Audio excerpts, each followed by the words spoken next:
Welcome to the Masculine Revolution, hosted by Jeremy Brown and myself, Murphy G. This is episode number 43, the episode that was always going to be with Kevin Walker. Yes, sir. Thanks for coming on, man. Hey, thank you for having me. Yeah, man. Kevin Walker is a family man, being married 15 years with 3 kids. Congratulations on that. Thank you so much. Middle school teacher for 18 years. Is that right? 17, starting 17. 18 this year. All right. Teaching Spanish, and you play guitar, having done some traveling with different groups in Atlanta, and you've been keeping it local, I guess, here lately. Places like Mad Mexican, The Cellar, and even doing weddings. Yes, sir. You're on social media, which you want to kind of plug where they can follow you at. Sure. If anybody wants to keep up with me, you can follow me on Facebook. Just search Kevin Walker. You'll see me pop up there. Also on TikTok and Instagram, you'll need to search Spanish Guitar Logian. And I took my 3 favorite things, Spanish, guitar, and theology, and just smushed them together because I didn't know what else to do. Nice. So Spanish Guitar Logian, Logian, and then you can follow me there. I got some stuff there. I do silly stuff too, though, you know. Yeah, I mean, that's what, for me, I mean, that's where I like following along with the theology stuff. I love the way the posts are worded because it just makes you think, you know. I think I got in on there with you on one, and it was like one word, and the whole thing kind of like was making me question and wrestle with it. So cool. I definitely enjoy that, man, for sure. Awesome, yeah. Yeah, and so I guess your main interest on through the social media would, like you just said, theology, Spanish, and guitar. Mm-hmm. And specifically, you deal with the Reformed Theology and end time discussions. So correct. You want to give us a kind of example of the questions you like to pose, or? Sure. One that I posed like really early on was just the problem of evil. I just said resolve these, and it was like God exists and evil exists, and then the post just went haywire. It was like 300 comments, and which for me is a lot of comments, you know. Yeah. And people just discussing all kind of stuff. You had atheists, you had Christians, you know, Reformed Christians, and just all kind of people. And that was one. One time I put out a question. I said, if God knows with certainty that you will eat Captain Crunch rather than Lucky Charms, can you do otherwise, or can you eat the other one? And that one generated a lot of discussion because people knew I wasn't talking about cereal. I was talking about something else, you know. Yeah. And so I like to kind of just I try to be clever, Yeah. which usually does not work, you know. So, but those are some examples of stuff I like to question and just all kind of stuff. Yeah. Like that. I also like to talk about end time stuff, and I'll say like, what is the mark of the beast? Or that's a hot topic right now. You know, sure. You're telling me, which is why I like to bring it out. Stuff like that, you know. Yeah. Those are the kind of things I usually, you know, pose, and then we'll just have a discussion or go back and forth, you know. Yeah. What's the why behind pushing it out there? Good question. So the why is, I guess, just to get people discussing, thinking about, probably the main reason is to get Christians to read their Bibles, I think, a lot. Because I kind of became a little frustrated with some things that were pushed out that I didn't think were biblical, or at least to me they seemed to be directly contrary to it. And so I said, well, what's a way I can kind of encourage people to get into their Bibles and at least think about what they believe and maybe challenge their mindset on some things. And that's kind of the way I approached it, I think it's had a little bit of an effect. So, but that was kind of the underlying reason why. And another reason was just so I could vent my feelings. Yeah. Yeah, that's what's up. I remember during COVID, this is before I started kind of doing that. There were times where I sort of got tired of kind of squelching my own feelings and then seeing everybody else have their feelings put out there. So I was like, all right, let's go for it. I'm ready to get the way I feel out there just as a kind of a mental thing. And other people kind of related. So I was glad to see that. Yeah. So yes. Would you mind just kind of walking through maybe the Reformed Theology approach and maybe what that means? Yeah. All right, so Reformed theology is typically more commonly known as Calvinism. Like I said before, a lot of people, when they hear that term, they'll like bristle at it for some reason. Maybe it's because it's got a guy's name in it, but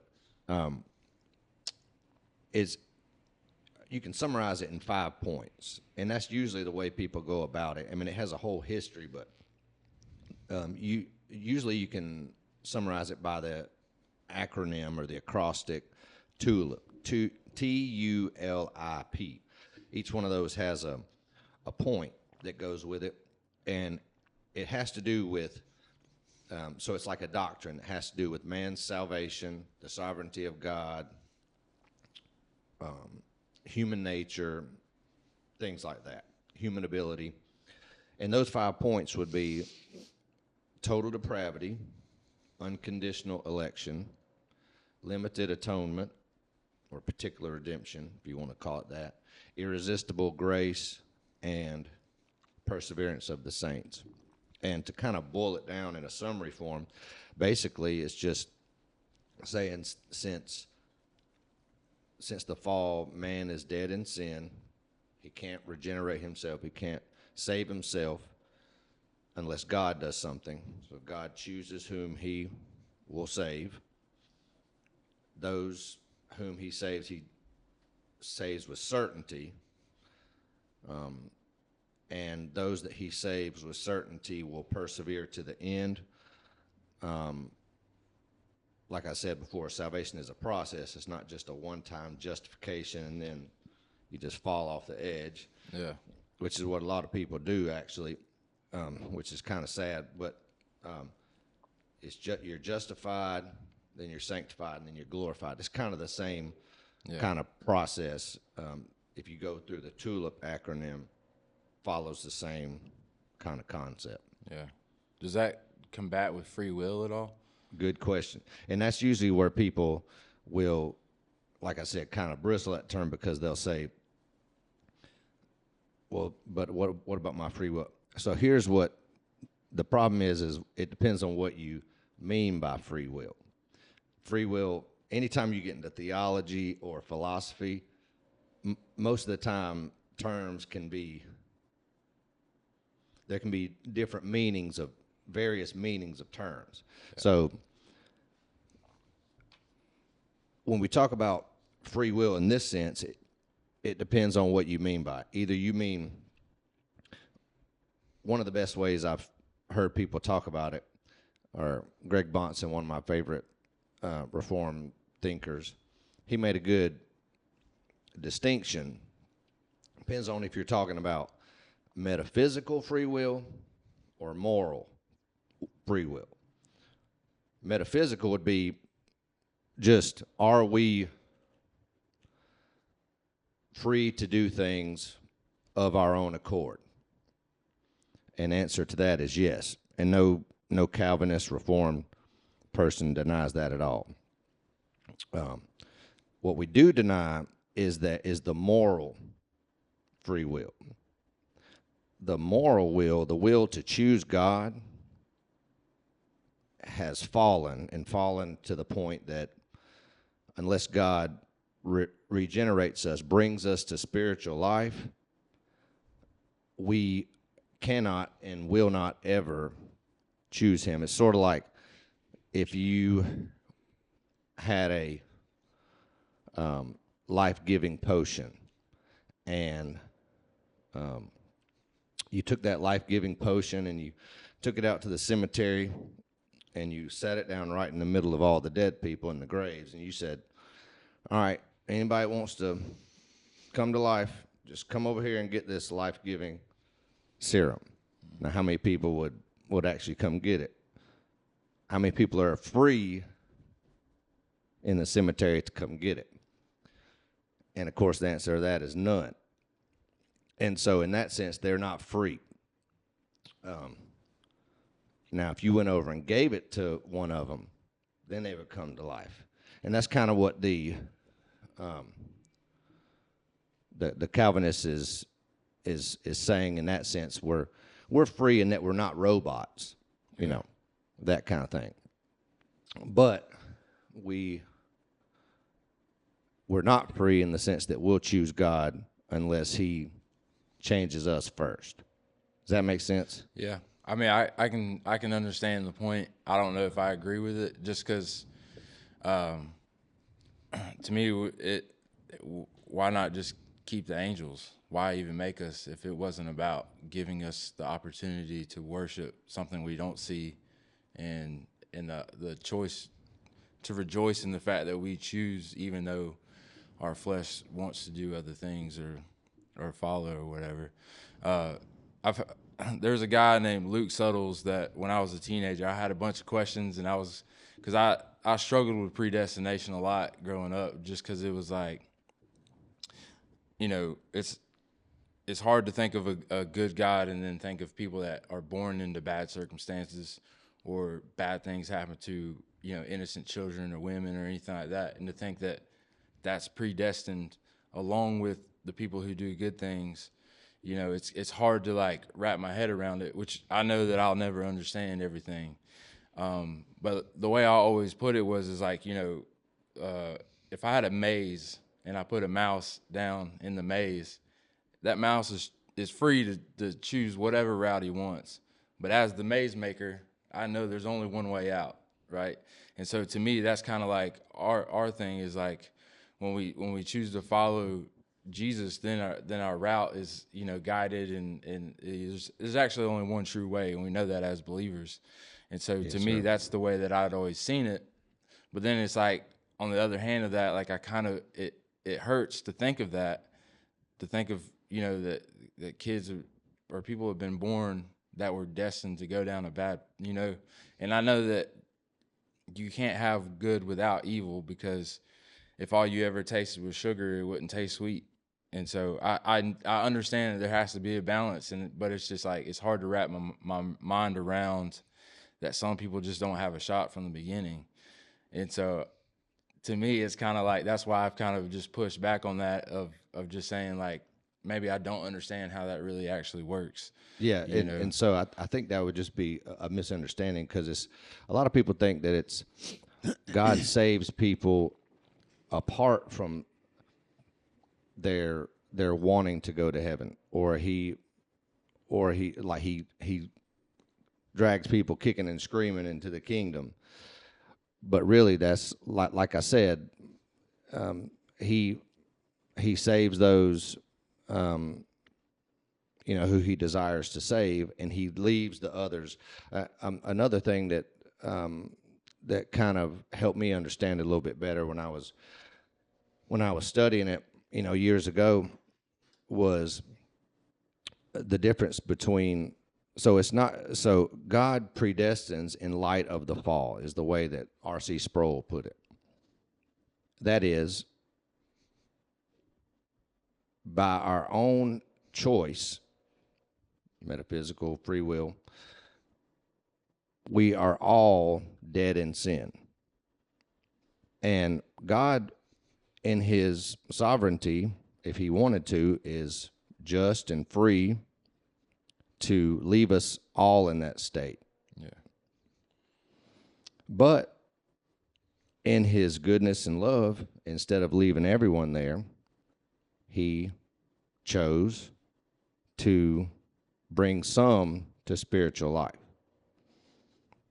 while he passed over the others. So it's not as if he infused them with evil from the beginning. They were already evil. But instead of passing over everyone, he chose to redeem some and passed over the others. The ones that he chooses to save, those people get mercy.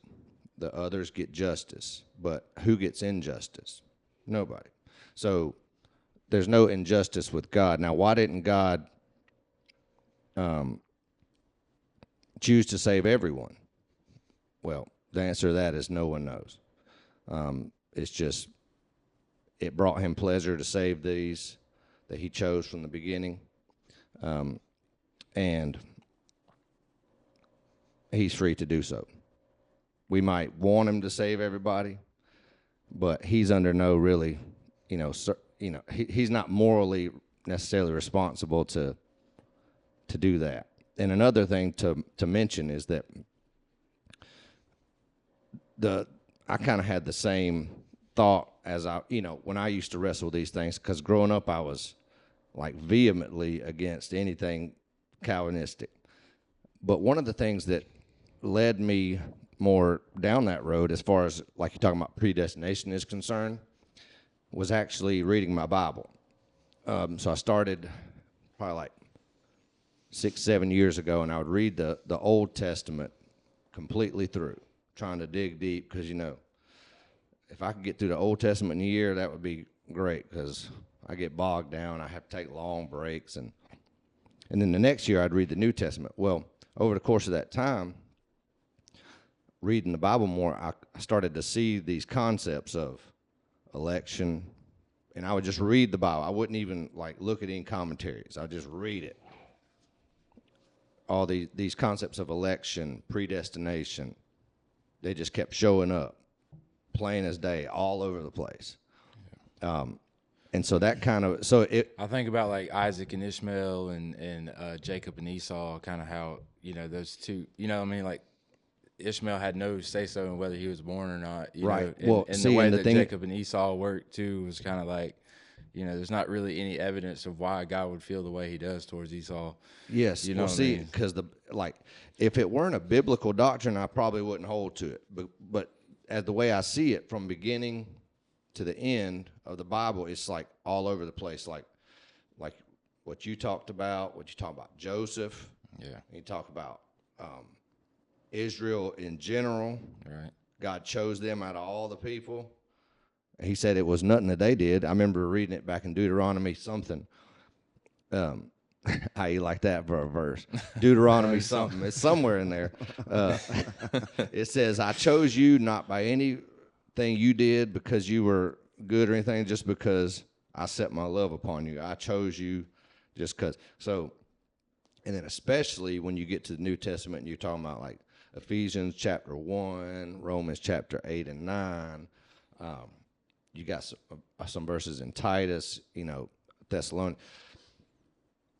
Tim, it's all over the place. And so I just sort of said, well, I just kind of became convinced, It's kind of reminds me of the doctrine of hell in a way, because, I don't know a lot of people that want hell to be the case, as doctrinally speaking, but they have to say, well, it's kind of hard to deny it, biblically speaking.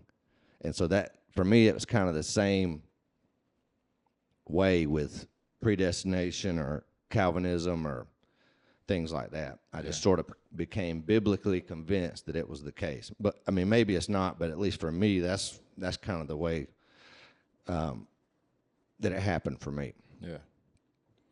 So you said you weren't raised up, or you weren't raised Calvinist, or Reformed Theology. Where did you start, and then kind of how did you get to that? I know you said reading, but great question. Yeah. So, I guess nowadays I would consider myself Reformed Baptist. I grew up Baptist, and I grew up at a amazing Baptist church that here in Noonan that I still sometimes watch on Facebook. Got some amazing friends there, and definitely a more, if you want to call it, Arminian bent, which I'd have to define that, but it's basically the kind of the opposite of what I just talked about before with the tulip. And like I said, I was very averse to anything Calvinistic. And then later on, I started I got into apologetics.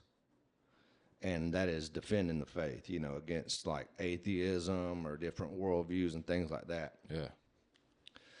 And I started listening to a thing called Stand to Reason, STR, a guy named Greg Koukl. And Greg Koukl was more of a Reformed bent. So I started kind of paying attention to what he was saying. I was like, kind of makes sense. Then what really hit me is when I got a hold of this guy named Greg Bonson, who's known for his like great debate with Gordon Stein. So he's a Christian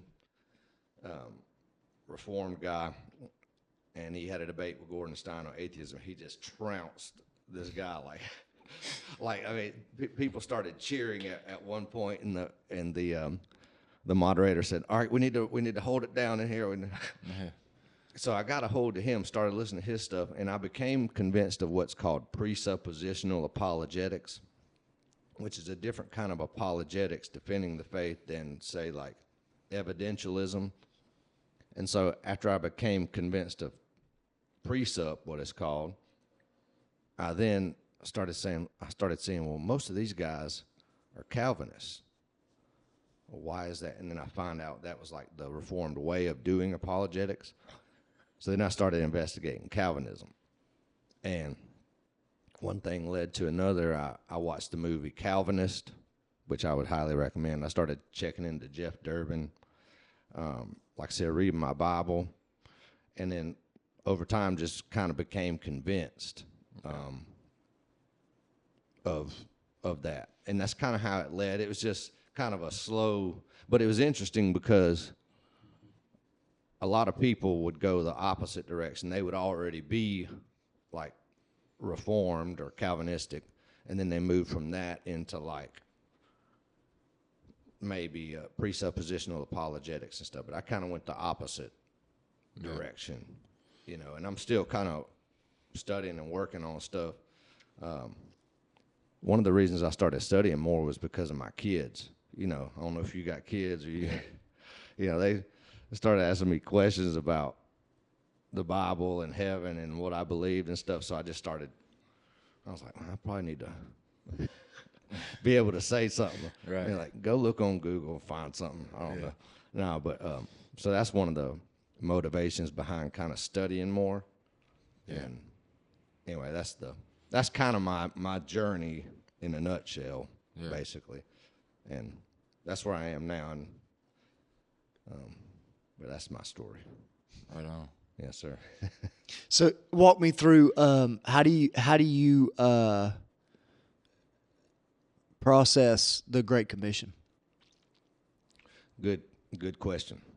The Great Commission in Matthew 28, and I read there's an awesome book on that by a guy named Ken Gentry. He is titled "The Greatness of the Great Commission," I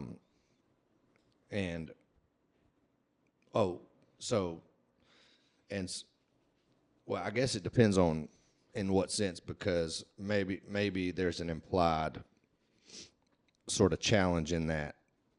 In other words, if you're a Calvinist and you think everything's predestined, which the Bible teaches, then why go and witness? Why go and try to witness to people if it's already? And so, see, this was actually my very first post because it's a very common thing that's kind of leveled against the position. And what it fails to understand what it misunderstands is that God not only predetermines or predestines or foreordains, whatever you want to call it, the end, but he also predestines and foreordains the means. So if you had if the end that God predestines is the salvation of some person, John, Well, he not only predestines that, but he predestines all the means leading up to the person's salvation as well. He predestines you befriending them, you calling them, you meeting them, you going out with them, sharing the gospel with them, and eventually the end is brought about as well. The person is saved. So it's not as if God predestines this part, but he leaves this part up to chance. No, he predestines the entire chain, as it were. And so the irony is that that actually for me spurred me on to more action and not less, because once I realized that, I said, well, man, I want to be part of the means that God's predestined to bring people to salvation.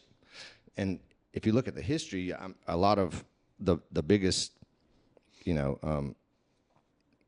missionaries in history have been Reformed and Calvinistic in their theology, and Puritans and the early settlers and all that stuff. So I would say it should spur us on to more action to go and share the gospel of Jesus Christ, knowing that we are the means that God has chosen to use to bring about those ends of bringing people to salvation. Does that make sense? Yeah. I guess the only question that arises in my mind in that is so are you saying that you have a choice in participating in the means? You talking about, do I have a choice? Yeah. That's a great question. So again, then it comes back to, we have to go back to what do we mean by choice? So no man can thwart God's. So God has, when we talk about God's will, you can either be talking about God's decretive will or God's prescriptive will or moral will, you might say. Now, God's decretive will, in other words, when you say, do you have a choice, basically you're asking, can you thwart God's will? And if it's God's decretive will, what he has determined to do from eternity past, no man can thwart God's will.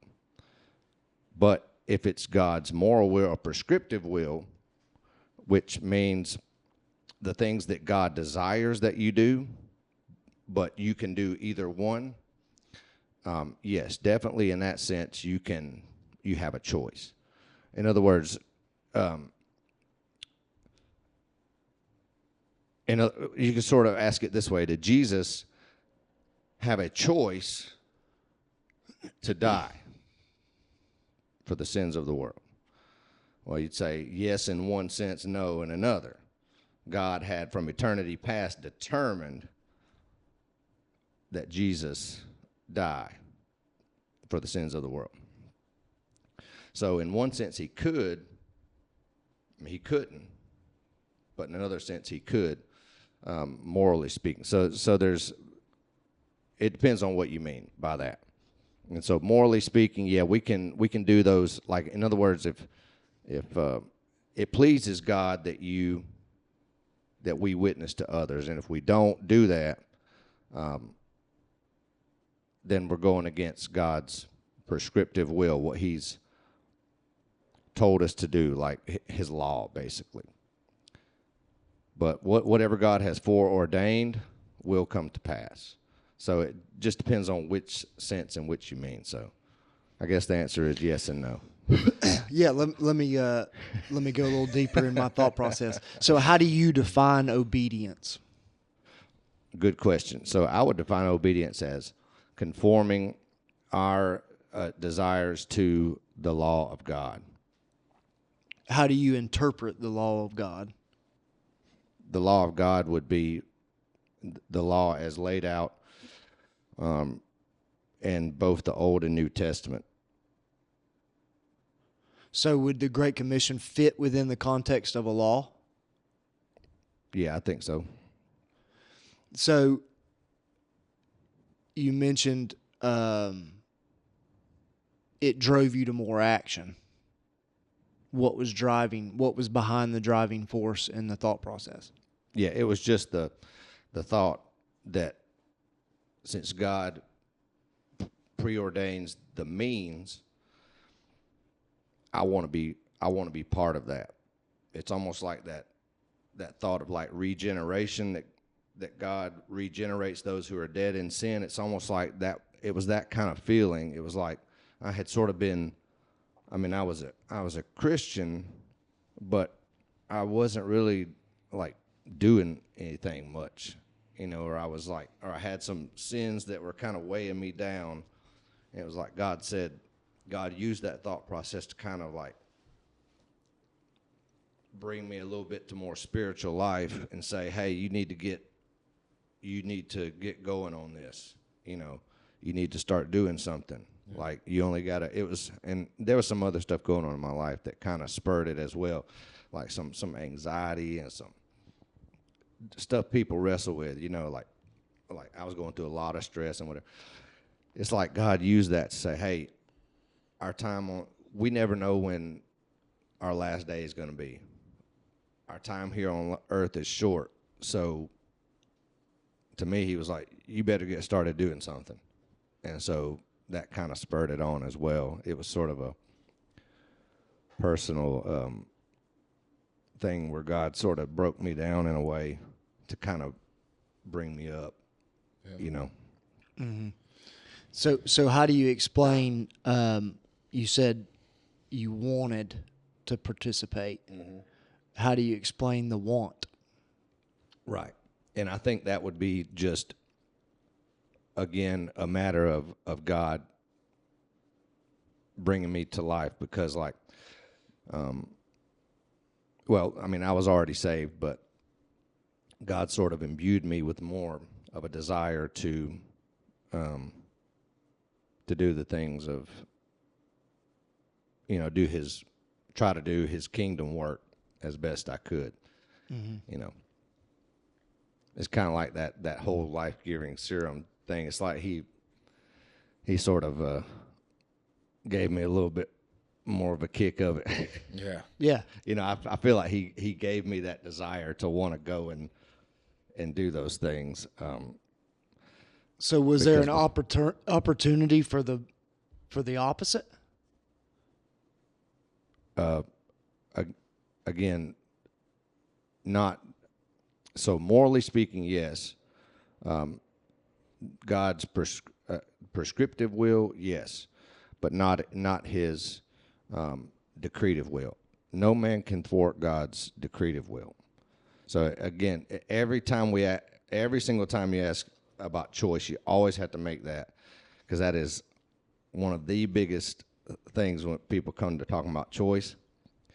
Could we have done opposite? Well, not against God's decretive will, because then you end up having a God that thought he knew he wanted to do something, but then you just thwarted the all powerful God. So which can't be. Well, I mean, do you think prayer changes things? Think we can pray? I mean, if somebody, I just get going down that path of just like, what's the point in even praying then if, I'm not going to change his mind, or I'm not going to, and I know that it has more to do with our posture of understanding what's going to happen, but it's just like at the same time, you hear people say, God's plan, and then there's free choice. And so it's always like there is a battle there of like, obviously if you're the Alpha and the Omega and you created the whole thing, there is a synchronicity to everything. But then it's like, we do have the choice of whether or not we want to follow through with that, I feel like, right? I mean, you could like go and just crash out tomorrow as far as like cheat on your wife and just live lawless or whatever. That's your choice. You could do that. right? And I don't know if that would be. And then there's grace. So I mean, it's not like people don't fall away and come back, you know. So it's kind of hard to wrestle all of that and to say, you know, there's examples of, yes, there's an orchestrated plan to plan out, but then even Jesus said, hey, if this can pass for me, you know. So it's almost like even he was saying, hey, if we can find another way than what I'm about to go through. And he obviously comes back to, you know, your will be done, but there's still a question of, hey, can we change something up about this before I see, and I think that's a perfect example about what I was saying, because Jesus knew that God's decretive will could not be thwarted. Your will be done. In other words, that will is going to be done regardless. But on the prescriptive side, but I would say that's a more of a submitting than it is admitting that there's a definitive plan. Yeah. Why waste the words? I mean, you know, he's a part of the Trinity head, so it's like, why even waste the words if there's not a possibility of that? And I think he finishes it up with a submissive statement of saying, you know, your will be done. To me, that's how I read that. It's right. more of a, I'm willing to do, but I'm going to also voice. So you're saying there's the possibility that Jesus could have not gone to the cross. There's then that would make God a liar, because he had already said that. Didn't he say in Matthew, though, that I could call 1,000 angels down at any moment? And you know what I'm saying? So I'm not just saying, obviously I don't know. It's not, you know, I'm just saying objectively, when I read that, that's to me is, hey, you know, you are God and we can find another way. But if you want this, then so be it. But to me, it's like, why even waste the words if there's not a possibility? You know what I'm saying? Yeah. And so the problem is that if you don't take, again, the idea of predestination, the whole thing we're talking about is a biblical doctrine.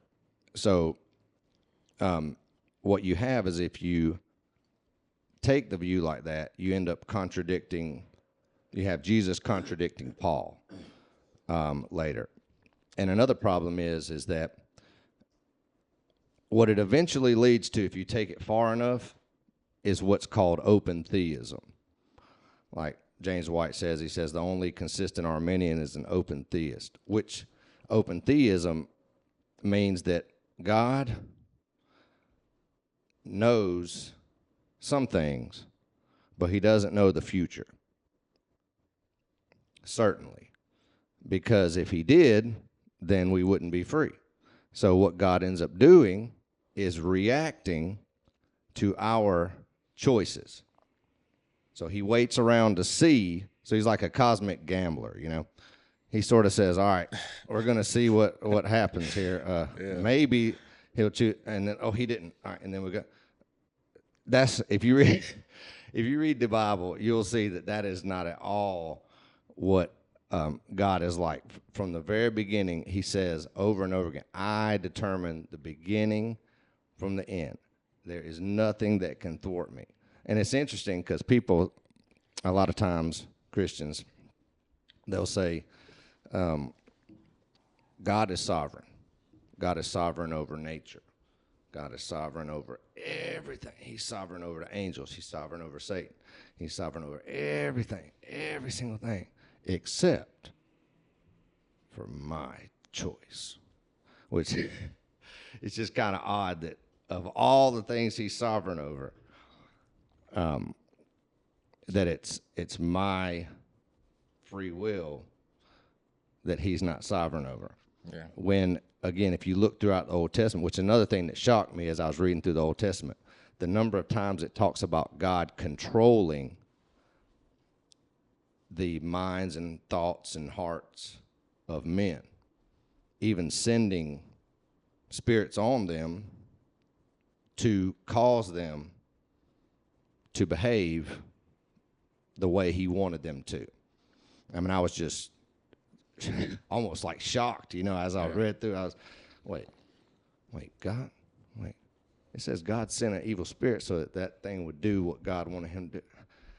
How could and so there's a lot of that goes on as well. So what ends up happening a lot of times is if we want to deny these kinds of doctrines, what you'll have to do eventually is say that God is not all-knowing, which for me, I'm just not willing to do that because I think that's who God is. And I've seen it happen over and over and over again. People end up denying it because they don't really like the doctrine. And then eventually, a lot of people abandon the doctrine of hell altogether, going down that road. You mean like there is no hell? Right. Or they'll become universalists. And then they'll say, well, everybody's saved. In the end, nobody goes to hell. It's interesting. Another thing is that a lot of times people will assume that Reformed people have this idea that the majority of humanity will perish in hell, while the few elect or those predestined will be saved. But really, that's not at all the case. My belief, along with like people like Lorraine Bettner, Charles Hodge, some others, I think B.B. Warfield, it was a great article. I believe that the vast majority of humanity will be saved in the end. And I think that that's able to be done because of these doctrines. God saves, through our actions, but he saves whom he wants to as well. So it's been one of the doctrines of people like that, highly respected folks, that in the end, the vast majority of humanity, or those whom are saved, will vastly outnumber those who are not saved in the end. And because of that, glory goes to God, which actually fits well with my post-millennialism, the end time stuff that we were talking about, because that's exactly what that says, is that in the end, the world will be won to Christ. The Great Commission will actually, in time and in space, be fulfilled in the end. And so it fits well with, the two doctrines fit well together, if that makes any sense. Yeah. So you're saying ultimately you think more will be in heaven, or more will be saved than not? Yeah, and it was kind of interesting because one of my posts was on that. I said hot take, and sometimes I do these hot takes, just to, how you got to make it a little spicy for people to actually pay attention. Otherwise, it will just say amen and then keep scrolling. Yeah. But it was a hot take, and I said hot take. The vast majority of humanity will be something like the vast majority of humanity will be won to Christ before he returns. And the amount of pushback I got on that was kind of crazy. Not really crazy, but it was interesting to see. There was a lot of pushback from Christians on that point, which I kind of found to be very interesting, because I found it to be kind of comforting, knowing that God's going to achieve his purposes and that he's a God that's going to save, a vast majority of humanity. Does that include other religions as well, or? So they will be saved just like anybody else. I mean, through the blood of Christ, just like Abraham was, and Paul and everybody else, Paul was of a different religion, and so was Abraham, but they were still saved through the blood of Jesus. It was applied to them. Now that doesn't mean we shouldn't go out and try to witness, but it just means that God, in in his purposes is going to win the whole world to himself. You know, that's also repeated all the time. The world. And that's like the vast majority of folks will be saved. Now, it's not going to be apart from Jesus, obviously, just like folks in the Old Testament. Yeah. But, yeah. Yeah, I guess that's when I think about thwarting God's plan, it's kind of just like, I mean, his will is going to be done regardless if you're on board or not. You know, it's like, to me, that's the way I think of it, is like, not necessarily that you can thwart God's plan, but I definitely feel like he can, he can want to work in your life, but if you just refuse to submit, I think, to me, I think there has to be a choice, and I think that's the whole purpose of this life is to choose good, Yeah. Well, I think which is why it's important to pass on that to the next generation, because it becomes, I believe you can carry the sins of your fathers or the family before you, and that's why it's important to be a family that passes that down, because then, you just look at like divorce or any of the stuff that wrecks the home, and it does damage past just that generation. Mm-hmm. There's generational trauma that happens, and you can have generational success, I think, if you're rooted in the right things. And so I think there is a power in the choice, and I think that, like I said, I think it's important that we choose to do those things. Like why was it that Noah was picked out? Was it because of what he was doing and the way he was living? And so I think there is a power in that. The angels fell away. Was that a choice, or did God know that was going to happen? Maybe he's not surprised. Maybe it's kind of like jiu-jitsu, where it's like, no matter what, I'm going to just keep roll over and we'll find a different hold to get, you know what I'm saying? Not that I just think there has to be something to,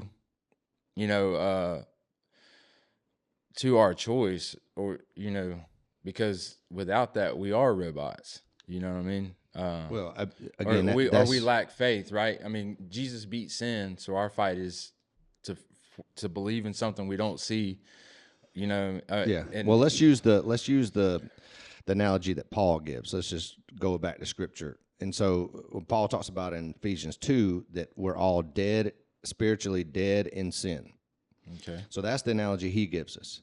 So if we are dead in sin, and he also talks about in Romans 3,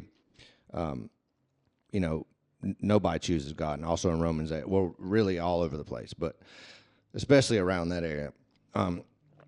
He said, no man can choose God until God does something. And so, in that sense, does a dead person have a choice to choose God? He doesn't. Now, once God brings that person to life and they become saved and they start walking in the right way, then there's choice as to whether you're going to,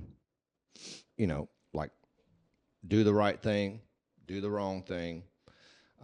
But as far as your free choice to start the process, nobody has that choice. But once the process is started, we can ebb and flow.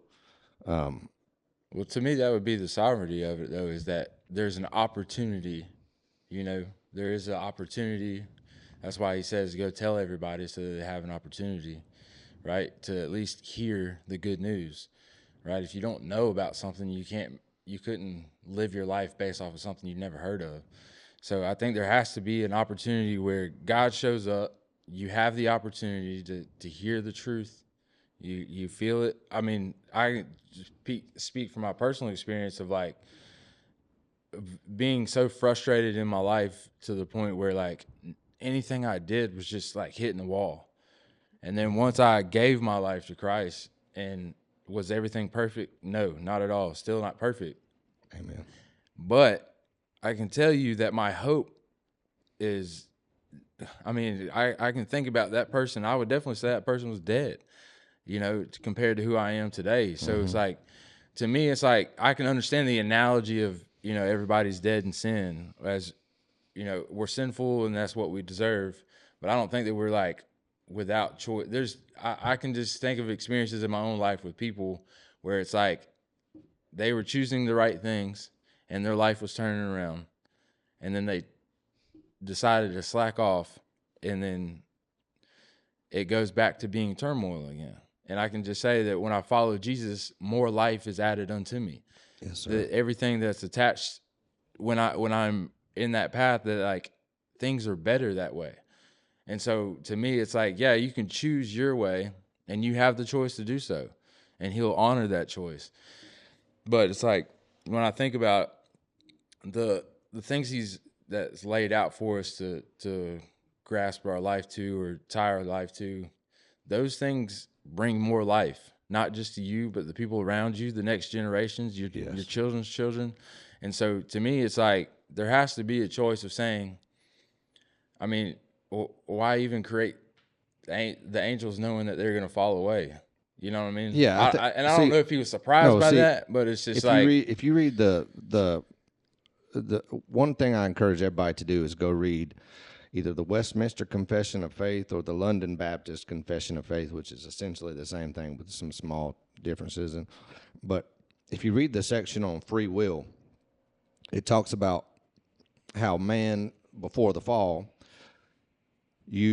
could use his freedom, and it says his natural liberty, which is freedom to do the things he wants to do. He can use that natural liberty for either good or evil. That was Adam, right? But after the fall, before regeneration, man being dead in sin is not free to use his natural liberty for good at all. Now, but once God regenerates a person, brings him to spiritual life, in other words, he is saved, he can then use his natural liberty once again to do good or evil. And then once we are glorified, once Jesus returns and everything's consummated, then we'll use our natural liberty to only do good freely in the future, in heaven. yeah. So I think that kind of is what you're talking about, and I agree with all that. What I'm saying is before regeneration, there isn't any freedom to do it because we're dead. But after it, we're free to choose via our natural liberty, good or evil. But eventually we're going to work it out to. And that's the whole thing about sanctification. I mean, if there's no natural liberty, freedom, if you will, then you can't have anything like sanctification. So the thing is, to back up, no Calvinist has ever denied free will. What they've always denied is what's called libertarian free will. That is, that you can thwart God's plan and that you can choose God in your spiritual deadness before regeneration.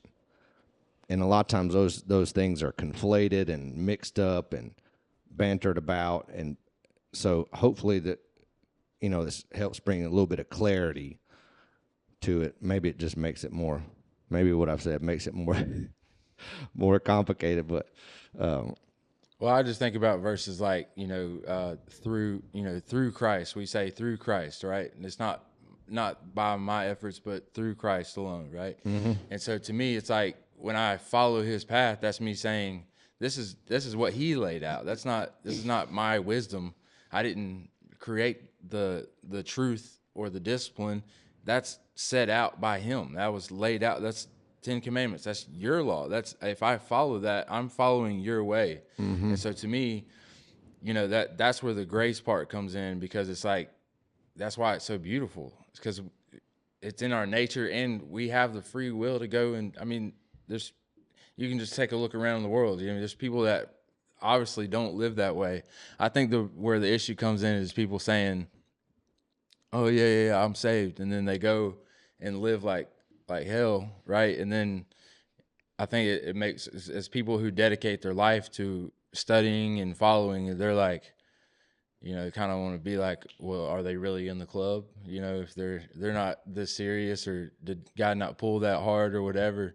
And I think to me, it's kind of like that's where I think the different view comes in, because is it once saved, always saved? Can you just get saved today and then act like? And I would disagree with that. Yeah. I would have to say, I don't know if you were serious about that, or if you were just had an emotional moment with the music playing and the words that were said just right, and I get all that. I think there's evidence of the change if that's the true thing, you know. And so I can understand why people would want to say, oh, it's not once saved, always saved or whatever. But, at the end of the day, it's not our call. So, yeah, we've talked about on other podcasts of like, it's hard to see somebody in a certain spot and know where that end is going to be. Because if you were to, that's right. If you were to run into David while he was plotting to murder Uriah and sleeping with Bathsheba, you wouldn't be like, oh, it's definitely got man after God's own heart, But that's a snapshot of his life, And so that's why for me, I've been more focused on just loving people and in my own salvation. Man, I totally agree with that whole thing about once saved, always saved, because I grew up that. And perseverance of the saints is sort of the same thing, but not really, because the perseverance of the saints actually says you persevere to the end. In other words, you until the end, you're saved. But the once saved, always saved is kind of an idea. You get justified. In other words, you say a prayer, and you're saved in that moment, and that's it. And then you can kind of go on living, which is very, very dangerous, because that means a lot of people walk down to the altar, say a prayer, think they're saved, and then go off and die and go to hell. I mean, that's like you said, that's dangerous. But I do think you're right that a lot of people go through those ups and downs, and we have to look at the end result, not just like that one snapshot. Yeah, that is because we never stop sinning. Like regardless of how much you study or how much you know, how much you get right, you're still going to have sin in your life. Well, I mean, we're not going to be sinless, but we need to sin less, like one person said, and that's kind of been convicting to me. We went through 1 John with our Sunday school class over here at First Baptist a couple years ago. Man, I got convicted big time, because John was like, if you're walking in darkness, you don't know God. And I was like, am I walking in darkness? Do I know? Like, I was like, because I got some things going on in my life that I need to work on. Yeah. So do I know? It was convicting that I needed to make sure my actions are aligning with what I profess. For sure. That I'm not didn't just profess something and then I'm going off here acting any kind of way, because then that's evidence that I really didn't mean what I said initially. Well, I mean, not necessarily. I mean, right. It takes time to steer the ship in the right direction, and there's plenty of things that account for whether you have success or something continues to be a hardship. Yeah. So I think the general trajectory has to be in the right direction. Maybe you, for sure. But if you profess and then you immediately go and it just continues downward, it's kind of like a fruit of a tree, like Jesus talked about. If the tree doesn't bear fruit, then you'll know that the tree is dead. Now maybe the what about Ezekiel? True. I don't know what you mean by Ezekiel, but I mean Ezekiel, he was a prophet, in the Old Testament, and did his whole thing, and not one person changed. It said there was nobody that changed or heard his words. That's tough. Yeah. He was laying on the street cooking over poop. So it's just like, I'm just saying it's hard to externally say what's really going on, because you never know. He could have said something that sparked something that well, I mean, we have his book down in the Bible. Exactly. But I'm just saying also it says that there was like he fell on deaf ears. You know what I mean? So I don't know. I I just wrestle with like trying to figure out what do we mean by that? Because we're capitalists, right? We were born in a capitalist society, so fruit to us would be what? I see what you're saying. Growth. Yeah. So does that mean if something doesn't, it just dramatically blow up that there's no fruit of it? Yeah, I see what you're just saying. being consistent to what God's called you to do, So that's why, to me, I just get like a little weird with the fruit thing, because it's hard to say. You got little churches that make big impacts. You got big churches that are a wreck. So, it's hard to say what that looks like. Yeah, I see what you're saying. It's like which metric are you measuring it by? To call something a fruit. Yeah, exactly. I mean, well, it has to be in accord with God, with God's word. So if it, of course, but to me, it seems like there has to be something there. Otherwise, you wouldn't know. But the metric can't be, like you said, our like typical Hollywood American. Yeah. We have to let the Bible be our lens by which we measure the fruit, not necessarily our politics. Nothing wrong with that, or our capitalism or things like that. Right. We let the Bible be the lens by which we measure that fruit, and I think we'll be fine, because, like you said, that fruit might look different than. Yeah. Because Paul's fruit was getting shipwrecked a bunch, and getting beat a bunch, and then getting beheaded. Right. That's something. But we wouldn't really say, man, that's some good fruit. I wish I had some of that fruit. Exactly. But. Well, possibly. You got to go back and ask the question, why was he beheaded? Exactly. And right. that points to the fruit. Yes, right. Exactly, because the message was convicting and made people uncomfortable. Yes, sir. And so instead of reacting to the message instead of choosing to be obedient, the people that beheaded him chose to be disobedient. Mm-hmm. Kind of like those Roman soldiers that nailed Jesus to the cross as well. All right. But yeah. Yeah, like I said, I could do this all day, just because this is the things that I enjoy, just like going down these little rabbit trails of like just wondering, because I obviously don't know for sure. Yeah, well, this is right up my alley, man. This is what me and my friends and brother-in-law do all the time. We're just sitting around, hanging. We'll just talk through stuff, throw some objections out, try to answer them back and forth. Right. And I think it just kind of helps the general discussion overall. Yeah. Because you get to kind of see where other people's minds are at, and I've learned a lot from those posts and different things I've made, because it helped me to kind of see, oh, okay, well, that's what they meant, or that's what they think. Not that I necessarily agree with it, but at least now I know. It helps me get a more fully orbed picture of what some other people think. Yeah. And which in turn helps me better understand what I believe. For sure. Kind of thing. Yeah, props to you, because the way that you do it, you definitely get the interaction, but, a lot of times when you see people discuss online, it winds up turning nasty. And I'll say you always have a way of keeping it cordial, and even when you disagree. And so that's why I wanted to get you on, because I was like, I know that it's, you have to word things in a certain way to get the interaction to kind of spark people. That's right. And this is a little bit, longer format, so you could kind of explain those things, So yeah, no, I appreciate that. And that's something I've tried to work at. I guess working in middle school has helped me, just because, there's no lack of having to try to be cordial when people say weird stuff to you, like Skibbity Ohio toilet rizzler, and you have to sort of say, I don't know what you're talking about, but I still love you anyway. Now let's get But I have learned a lot about how to be cordial online, and how to realize it's just friends chatting, and I don't want this this online discussion to hinder our friendship. I want it to make it better. Yeah.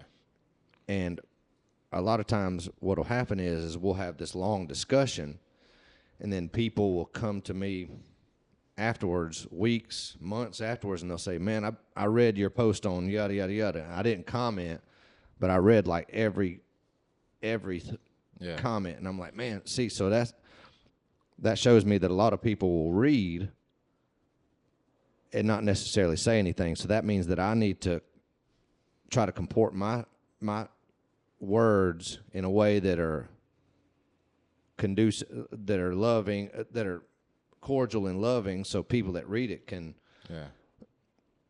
be encouraged as well, Yeah. And I try to throw in things that are, like normal, mundane things. Like if somebody writes out this long reply to me, I might say, all right, I'll get back to you later. I'm vacuuming the house. Yeah. Which I do often because I got 3 kids. And then I'll read it and then try to give some kind of thoughtful response. And then, and then when I'm ready to finish up, we'll say, all right, it's been good talking to you. We'll talk to you later. And then, so there's a way to interact online that could be profitable, which I've learned, and hope to keep it going. I hadn't been doing much of it recently. I kind of been just doing some other stuff, but my own reading and whatnot. But I think there's an opportunity to use. Oh, that was another, going back to the impetus behind kind of those kind of talks we talked about earlier.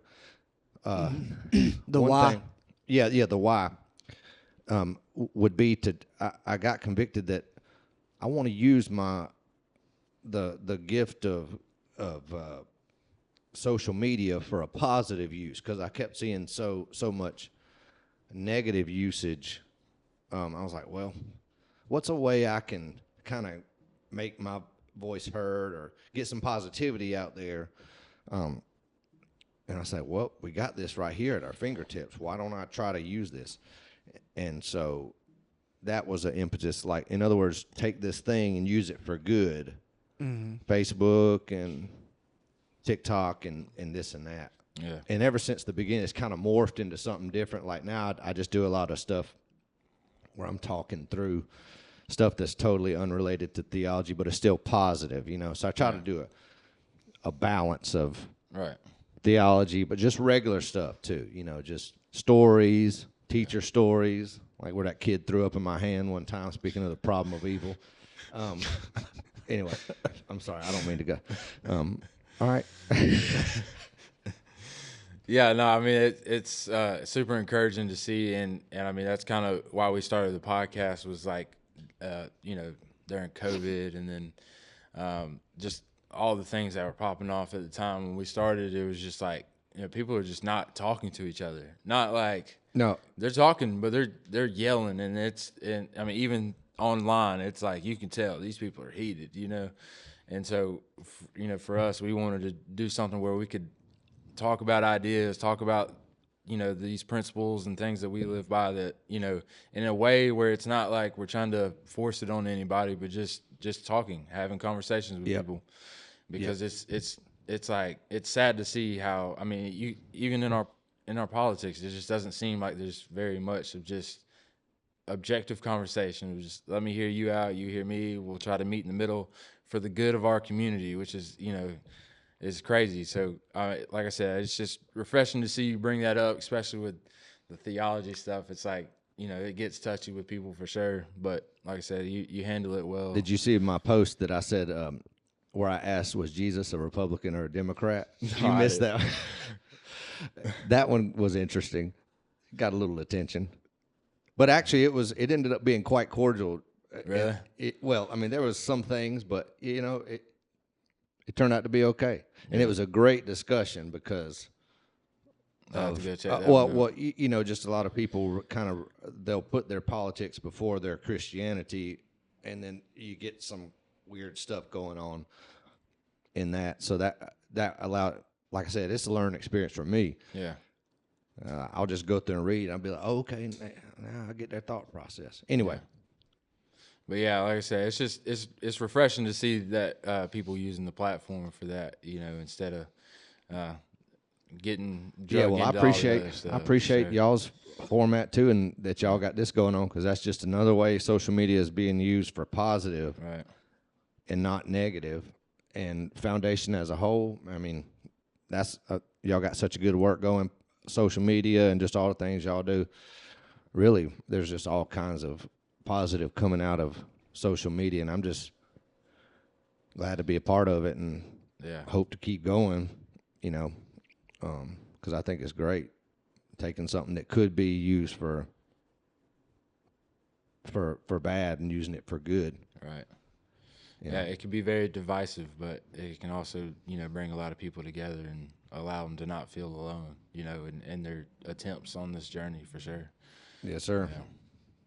Well, Jeremy, you got any closing thoughts? No, man. I appreciate you coming on, and good to meet you. And thank you, Jeremy. Glad to know that it's at times can be challenging to find people that step up to the plate with the convictions that are in the heart, and actually take action with it. So, well, it's a pleasure to meet you, and good luck on your upcoming triathlon. Yeah, man. Thank you. Yes, sir. Yeah, you got any closing thoughts? No, thank you for having me. I appreciate being here, and it's been a blast. It's been an honor, and I appreciate it so much. And yeah, man. And thank y'all for having me. Definitely. Appreciate you coming on. As always, y'all can reach out to us at Masculine Revolution on Facebook, Masculine Revolution at gmail.com for email. Until next time. Oh, one thing. Can I say go one ahead. Thing? Just if anybody has any questions, if anybody sees this and has any questions about the gospel or whatever, and you want to reach out to me, you can, reach out in Facebook Messenger or whatever. If you want to know Jesus as your Savior, I'll try to help you through that. I'll try to get you connected with a local church. Basically, I want to put some legs to I don't want it to just be theology discussion. I want it to be, if anybody wants to be saved, to know Jesus as your Savior, to repent of your sins and things like that. Just let me know. I'm here to talk and help as much as I can. So I just want people to know that, Yeah, right on, whether it's through Messenger or just whatever. I want people to know God. For sure. So for sure. Yeah, I appreciate that. Yeah. Yeah. Well, until next time. Join the family.